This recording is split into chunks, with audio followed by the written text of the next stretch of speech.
Okay, our next speaker has lived and continues to live a very full life. He says his professional life has been split between 3 cities, Athens, Hong Kong and London. In his time, he's been the skipper of a yacht. He's been a free-fall parachute instructor. Clearly a man who's willing to boldly go places that I'm not willing to follow. Ladies and gentlemen, please welcome to the front, Robert Noble.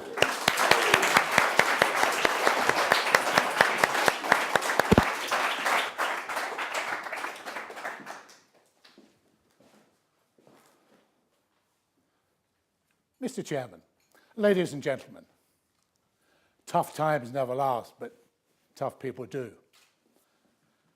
The chairman stole my word because I think that is a bit glib. It is in fact the title of a book by Robert Schuller. Who's he? He's an American. He is a television evangelist. He made millions. He founded his own church. He fell out with everybody, and he's now suing his own church for $5 million. But does that invalidate what he has to say? Perhaps not, because it reminds me of something that Churchill said. If you're going through hell, keep going. Both expressions presuppose that when we go through our particular tough times, we'll come out intact. I'm not so sure. There's another American. He was a World War II fighter pilot, one of the original Top Guns. He became a test pilot on fast jets and was selected to be on the space program. In fact, he was the first man on the moon, Neil Armstrong. It's his footprints that we remember in the moon dust with those little ripples. He came back to Earth with his team to great acclaim, but he was a shy man, and he stepped aside. For him, you see, he'd done everything he could possibly do. He'd got to the top of the top tree. All he'd done was achieve and achieve and achieve over his particular tough times. And when he'd done all that, there was nothing to do. So he just faded away.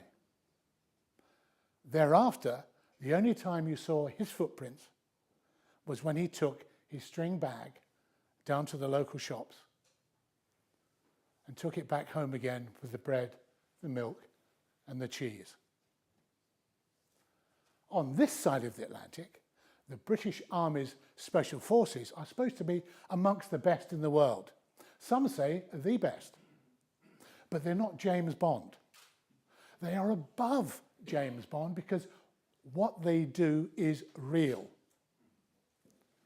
They overcome tough tests of physicality, their mental strength, and their emotional strength.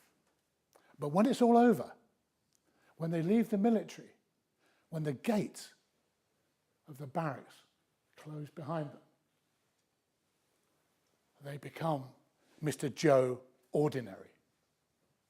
The trouble is, they still think of themselves as this man, and that gap is a hard bridge to close. And if they can't do that, that can lead to depression, and depression can lead to suicide. In fact, they have a higher rate of suicide than the rest of us. They have no need anymore for what Shakespeare said was, summon up the blood, stiffen the sinews. They've done all the jobs, they've passed all the tests. There's nothing for them to do either. So they just fade away. In contrast, there's a small, frail woman, Mother Teresa. Now, this is not a discussion about the differences between men and women. It's about focus. My first 2 examples did do things for their country, going outwards. But essentially, it was about them and all their separate achievements that built them to the top of their professions. With Mother Teresa, it was always helping people. One person, a family, a village, a queue of people going on and on. But she did it. She started. A bowl of food, a bandage, a smile for a child. And she persisted. And she went on and on and on. The bowl of food became a feeding centre for thousands. The bandage became a hospital. And the smile for a child became a school.